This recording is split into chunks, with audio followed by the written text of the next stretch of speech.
திருவள்ளூரில் நில எடுப்பு தாசில்தாராக பணியாற்றி வந்தவர் எட்வர்ட் வில்சன்.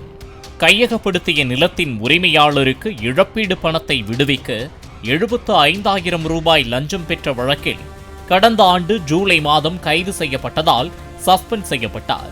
வீட்டில் சும்மா இருந்து கொண்டே அரசு வழங்கிய பாதி சம்பளம் வாங்கிய எட்வர்ட் வில்சன் முப்பொழுதும் சமூக வலைதளங்களில் மூழ்கி கிடந்ததால் டிண்டர் ஆப் மூலம் அறிமுகமான புதுச்சேரியைச் சேர்ந்த தோழி பிரியதர்சினி அழைப்பின் பேரில் வில்லாவிற்கு சென்று வில்லன்களின் கையில் சிக்கி 25 சவரன் நகையை பறிகொடுத்தார். வில்சனின் புகாரின் பேரில் தூத்துக்குடியைச் சேர்ந்த பிரபல kidnap rowdy high court Maharaja, Priyadarshini என்கிற ஜோதி, தனலட்சுமி உள்ளிட்ட 6 பேரை செம்மஞ்சேரி போலீசார் கைது செய்தனர். கடத்தல் கும்பல் தாக்குதலால் மருத்துவமனையில் அனுமதிக்கப்பட்டு வீடு திரும்பிய வில்சன் தனக்கு நேர்ந்த கொடுமை குறித்து விவரித்தார். அவங்க ஒரு டிண்டர் ஆப்ல கனெக்ட் ஆகிறாங்க சார். இப்போ நம்பர் வாங்கி she is coming in WhatsApp sir. 17th அன்னைக்கு நான் சென்னைக்கு வரேன் ஃபேமிலியோட. அவங்க கூப்பிடுறாங்க. She is sending location. நேராக அந்த 7 ஸ்டோன் ஹோட்டலாண்ட அந்த லொகேஷன் ரீச் ஆகிறேன். அப்போ அவங்க அந்த கேட்டுக்கு வெளியில இருந்து என்னை கூட்டிகிட்டு போறாங்க. டிண்டர் தோழியிடம் அவ்வப்போது மனம் விட்டு பேசிய வில்சன் கிழக்கு கடற்கரை சாலையில் தனக்கு சொந்தமாக இருக்கும் வீட்டை தற்போது மாதம் 30,000 ரூபாய்க்கு வாடகைக்கு விடுவதாகவும் அதனை கூடுதல் வாடகைக்கு விட யோசனை கேட்டிருக்கிறார். நேரில் சந்தித்தால் விலாவரியாக பேசலாம் என்று கூற அப்படியே பிரபல உணவகத்தில் சந்தித்து பிசினஸ் பேசி மினி டிஃபன் முடித்துக்கொண்டு இருவரும் பிரிந்து சென்றதாக வில்சன் தெரிவித்தார். வீட்டு வாடகை குறித்து விரிவாக பேச்சுவார்த்தை நடத்த தங்கள் குடும்பத்துடன் தங்கியுள்ள 7 ஸ்டோன் வில்லாவிற்கு வில்சனை அழைத்திருக்கிறார் பிரியதர்சினி. அங்கு கடந்த 17ஆம் தேதி காலை இன்னோவா காரில் சென்ற வில்சன் முன்னெச்சரிக்கையாக தான் அணிந்திருந்த 25 சவரன் தங்க நகை ஆபரணங்களை கலற்றி காரின் இருக்கைக்கு அடியில் மறைத்து வைத்துவிட்டு வில்லாவிற்குள் சென்றுள்ளார். வில்சனை வரவேற்று அறைக்குள் அழைத்துச் சென்ற பிரியதர்சினி திடீரென மாயமான நிலையில் அறையின் குளியலறைக்குள் இருந்து பல்காக வந்த 4 பேர் கையில் துப்பாக்கி மற்றும் பட்டாக்கத்தியுடன் வில்சனை மிரட்டி அடித்து ஆடைகளை களைந்து போட்டோ எடுத்து அமர வைத்ததாக கூறப்படுகிறது. மேல போனவொன்னா அப்படி நான் உள்ள என்ட்ரா ஆகிறேன். திடீர்னு அவங்க வெளில போயிடுறாங்க. திடீர்னு பாத்ரூம்ல இருந்து ஒரு 4 பேர் வராங்க. என் கையை கட்டுறாங்க, வாயில துணியை வச்சு அடைக்கிறாங்க. ஒரு 50 வயசு லேடி வந்து என் கையை பிடிச்சி அந்த லேடி இன்ஜெக்ஷன் பண்ணுது. பாஸ்வேர்டு கேட்கறான், போனுடைய பாஸ்வேர்டு. நான் சொல்ல மாட்டேன்னு கத்திய வச்சு திருப்பி பிளாட்டா அடின்னு காலில் அடிக்கிறானுங்க. என்னால வலி தாங்க முடியாம நான் பாஸ்வேர்ட் சொல்றேன். என் ஷர்ட் ஃபுல்லா கிழிஞ்சு போயிருக்கு. ஷர்ட்டே கிடையாது சார், நான் போன் பண்ண ஷர்ட் பேண்ட் மட்டும் இருந்தது. அந்த பேண்ட்டையும் இழுத்துட்டானுங்க. இழுத்துட்டு என்ன பண்றான், நான் ஒரு போட்டோ எடுத்துக்கிறேன், ஏன்னா நாளைக்கு நீ போலீஸுக்கு போனா சோசியல் மீடியால போட்டுருவேன்னு சொல்லி என்னை மிரட்டுறான். அரசியல் பிரமுகர் ஒருவர் உன்னை கொலை செய்ய 1 கோடி ரூபாய் டீல் பேசி 50 லட்சம் ரூபாய் கொடுத்துள்ளார். உன்னை பார்க்க பாவமாக உள்ளது. பாக்கி 50 லட்சம் ரூபாயை நீ கொடுத்தால் உன்னை விட்டு விடுவோம், இல்லை என்றால் உன்னை கொன்று புதைத்து விடுவோம் என்று கூறியுள்ளனர். தன்னிடம் பணம் இல்லை என்று மறுத்ததால் மற்றொரு பெண் மூலம் வில்சனுக்கு மயக்க ஊசி செலுத்தியுள்ளனர். அரை மயக்கத்தில் இருந்த வில்சனை அவரது இன்னோவா காரிலேயே ஏற்றி கடத்திச் சென்றதாகவும் திருவிடந்தை கடற்கரையில் அரை நிர்வாணமாக வில்சனை தலை மட்டும் வெளியே தெரியுமாறு புதைத்து கத்தியால் தாக்கி பணம் கேட்டு மிரட்டியுள்ளனர். ஒரு கட்டத்தில் வலி தாங்காமல் பணம் தருவதாக ஒப்புக்கொண்டு மனைவிக்கு போன் செய்து வீட்டில் இருக்கும் தங்க நகை மற்றும் பணத்தை எடுத்து வரும்படி சொல்வதாக கூறியுள்ளார். போலீசில் சிக்க வைக்க திட்டம் போடுகிறாயா என்று உஷாரான கடத்தல் கும்பல் அவரை மீண்டும் நிர்வாணமாக்கி அடித்து சித்திரவதை செய்ததோடு அவருக்கு பழைய சட்டை மற்றும் கைலியை கொடுத்து அணிந்து கொள்ள செய்துள்ளனர். கையை கட்டுறானுங்க, கண்ணை கட்டுறானுங்க, வாயில திருப்பி போத்துறானுங்க, திருப்பி பரதாவை போடுறானுங்க சார். பரதாவை போட்டுட்டு என்ன பண்றாங்கன்னா கை தாங்களா 2 பேர் பிடிச்சிட்டு போய் என் காரையே எடுக்கிறானுங்க. கூட்டிட்டு போய் ஒரு 1/2 கிலோமீட்டர் கழிச்சு ஒரு இடத்துல உட்கார வைக்கிறாங்க. உட்கார வச்சு என் கண்ணை கட்டுறானுங்க. சுத்தி பார்த்தா எதுவுமே இல்லை, ஒரே போதர் மாதிரி இருக்கு. ஒரு இடத்துல ஒரு பள்ளம் வச்சிருக்கானுங்க. 6க்கு 3 பள்ளம் நோண்டிட்டு இந்த பள்ளத்துலதான் உன்னை புதைக்க போறோம், எனக்கு ஆர்டர்ஸ் வரணும், என்ன ஒரு 3 மணி வரைக்கும் ரிட்டர்ன் பண்ணிக்கிட்டு இருக்காங்க. எனக்கு ஆர்டர்ஸ் வரணும் உன்னை மர்டர் பண்றதுக்குன்னு.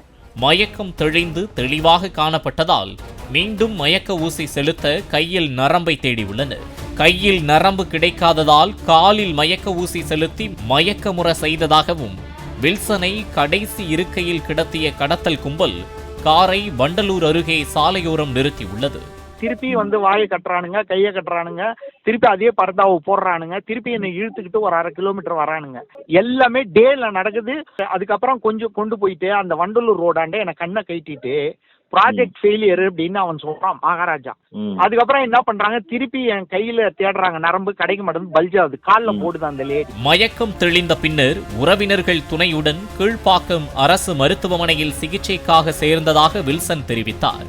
ஆனால் தனது நகைகள் எப்படி கொள்ளையர்கள் கைக்கு சென்றது என்பது மட்டும் குழப்பமாகவே இருந்தது. காரை நிறுத்திவிட்டு செல்வதற்கு முன்பாக கடத்தல் கும்பலில் ஒருவன் அணிந்திருந்த கை உறைகளில் ஒன்றை காணவில்லை என்றும் அது போலீசாருக்கு தடயமாக கிடைத்துவிடக் கூடாது என்று சல்லடை போட்டு தேடிய போது காருக்குள் மறைத்து வைத்திருந்த தனது 25 சவரன் நகைகள் அவர்களது கைகளுக்கு கிடைத்ததாக போலீசார் கூறியதாக வில்சன் தெரிவித்தார். அதுல வந்து இந்த மகாராஜா சொல்றான் எல்லாத்தையும் தேடுங்கன்ட்டு. தேடும் போது இந்த மகாராஜாக்கு இந்த நகை இருக்கிறது டிரைவர் சீட்டாண்டா பாத்துறான் சார். அவன் இந்த 20-25 சவரத்துக்குள்ள இருக்கும், அதை எடுத்துக்கிட்டு அவன் போயிடுறானுங்க. இது இந்த அக்யூஸ்டுங்களுக்கு தெரியாது, 4 பேருக்கு அவன் கையில கிடைச்சிருக்கு, அவன் எடுத்துக்கிட்டு அவன் போயிடுறான்றாங்க. இது போலீஸ் சொன்ன தகவல். அதே நேரத்தில் 2020ஆம் ஆண்டு 40 லட்சம் ரூபாய்க்கு வங்கி கடன் பெற்று ECRல் புதிய வீடு வாங்கியதாக தெரிவித்த வில்சன் அந்த கடனை 2024ஆம் ஆண்டே அடைத்துவிட்டதாக கூறியது வியப்பை ஏற்படுத்தியுள்ளது. என்னைக்கு கம்ப்ளைண்ட் கொடுத்தீங்க, என்னைக்கு அவனை அரெஸ்ட் பண்ணாங்க சார்? கம்ப்ளைண்ட் வந்து 17ஆம் தேதி நான் நைட்டு ஒரு 12 மணி அந்த மாதிரி 12 இருக்கும் சார், இல்லை 18th மிட் நைட்டு 12:30 கூட வச்சுங்க சார், அந்த மாதிரி டைம். என்னைக்கு அவங்களை கூட்டு போனது? என்ன கூட்டின்னு போனது 17ஆம் தேதி காலையில 11:30 மணிக்கு நாங்க போறேன் அந்த வீட்டுக்கு.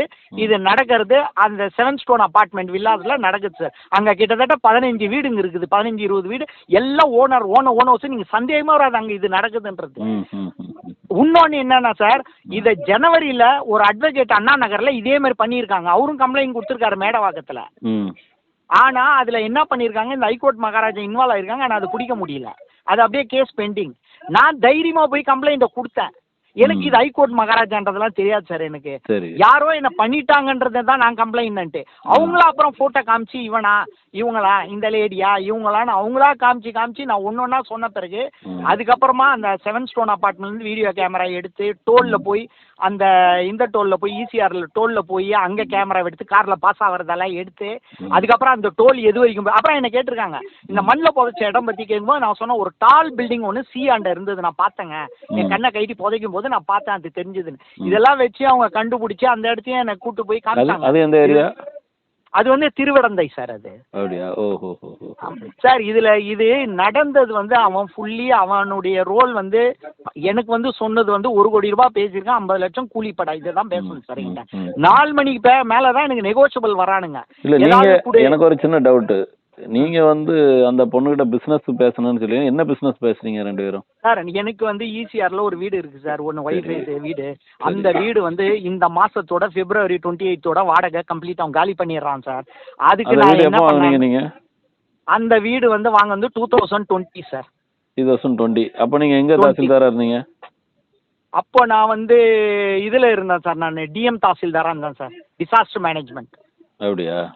உங்க ஒய்ஃப் என்ன வேலை பாக்குறாங்க சார்? அவங்க வந்து ஆக்சுவலா அவங்க ஹவுஸ் ஒய்ஃப் தான் சார், பட் அவங்களுக்கு ரெண்டல் இன்கம் சோர்ஸ் இருக்கு அவங்களுக்கு. இல்ல ஹவுஸ் ஒய்ஃப். அந்த வீடு என்ன ரேட்டுக்கு வாங்குனீங்க அங்க ECRல? அந்த வீடு வாங்குனது வந்து 40 lakhs சார். 40 லட்சம் ரூபாய் லோன் போட்டு வாங்குனது சார். Loan sir. யார் பேர்ல இருக்கு லோன்? லோன் வந்து என் பேர்ல தான் இருக்கு சார். உங்க பேர்ல இருக்கா? ஜாயிண்ட். ஆமா சார். சரி, லோன் முடிச்சிட்டீங்களா? லோன் இருக்கா இன்னும் வீட்டுக்கு? கம்ப்ளீட் ஆயிடுச்சு சார். கம்ப்ளீட், அதாவது 20ல லோன் வாங்குறீங்க, 26ல கம்ப்ளீட் பண்றோம் சார். ஒரு 4 வருஷத்துல முடிச்சிடுறீங்க? இல்ல, அதாவது என்னன்னா வேற ஒரு லேண்ட் ஒன்று எங்களுக்கு வந்து சேல் ஆகுது, அதுல கொஞ்சம் அமௌண்ட் வருது, அதெல்லாம் கொடுத்து கொஞ்சம் அப்படியே கட்டி கிளியர் பண்ணிட்டேன் சார். சரி, இப்போ அந்த வீட்டை வாடகைக்கு விடுறதுக்கு தான் இந்த பொண்ணு கூட பேசுனீங்க, பிரியதர்ஷினி? ஆமா சார். ஆக்சுவலா இவங்க வந்து சார் ரொம்ப டீசென்ட்டா, அதாவது சார் எனக்கு இது புரியல, அது அவன் ஒய்ஃப் எல்லாம் தெரியாது, ரொம்ப டீசென்ட்டா சார். அவனை வச்சு அவன் முன்னாடி எப்படி சார் அவன் என்கிட்ட பேசுவான் செக்ஸியா. இன்னொன்னு அவன் ரொம்ப, அதாவது என்னன்னா அவன் ரொம்ப டீசென்ட்டா பிசினஸா தான் பேசிக்கிட்டு இருந்தாங்க. எனக்கு தெரிஞ்சு அவங்க வேற தப்பாவோ வேற எந்த மேட்டருமே அங்க எதுவுமே கிடையாது. அவங்க பேசுனது நான் கூட என்னன்னா இந்த வீடு சம்பந்தமா தான் அவங்க கிட்ட பேசிட்டு இருந்தது. இன்னொன்னு அந்த லேடி தான் போனே பண்ணோம் சார். இதெல்லாம் நடக்கிறதே ஒரு 2 வீக்ஸ்ல தான் நடக்குது சார். இந்த சம்பவத்துல உங்களுக்கு எவ்வளவு இழப்பு சார்? எனக்கு வந்து ஆக்சுவலா பாத்தீங்கன்னா எனக்கு இந்த நகையை எடுத்துட்டு போயிட்டாங்க சார். அது ஒரு 20 lakhs கிட்ட இருக்கும் சார். இப்போ அதை எனக்கு ரெக்கவர் பண்ணிட்டாங்க சார். எனக்கு வந்து அந்த ஒரு விஷயம் தான் சார். ஏன்னா கஷ்டப்பட்டு வாங்க என்னால் திருப்பி எல்லாம் வந்து சம்பாதிக்க முடியாது. அதனால இப்போ இந்த பிரச்சனை. உங்களுக்கு ஏஜ் என்ன ஆகுது இப்போ? எனக்கு 50 சார். 50. இன்னும் ஒரு 10 வருஷம் இருக்கு சர்வீஸ் சார். அதுதான் இப்போ நான் இந்த கேஸ் போயிட்டு இருக்கு சார். அதுக்குள்ள இந்த மாதிரி ஒரு இஷ்யூ. இது ஆக்சுவலா சொன்னோன்னா சார், எனக்கு இப்போ சஸ்பென்ஷன்ல 50% தான் சேலரி வருது. இது பத்தலன்றதுக்கு தான் நான் இந்த வாடகைகள்லாம் கொஞ்சம் அதிகப்படுத்தி. தாசில்தார்னா சேலரி எப்படியும் ஒரு 1 lakh மேல வருங்களா சார்? ஆமா சார். இப்போ 1 lakh வந்தா கூட 50,000 தான் கொடுப்பாங்க சார். 50% subsidence allowance sir. இல்ல சஸ்பெண்ட் ஆனா கூட சேலரி கொடுக்கணும்னு தான இருக்கு சட்டத்துல. இல்ல 50% தான் கொடுக்குறாங்க சார். 50% தான் வாங்குறாங்க சார். ஆமா சார். இந்த 50%ல 50,000 வச்சு ஃபேமிலி ரன் பண்றது கஷ்டம் இல்ல சார். பாலிமர் செய்திகளுக்காக செய்தியாளர் ஆதம் மற்றும் வேல்ராஜ்.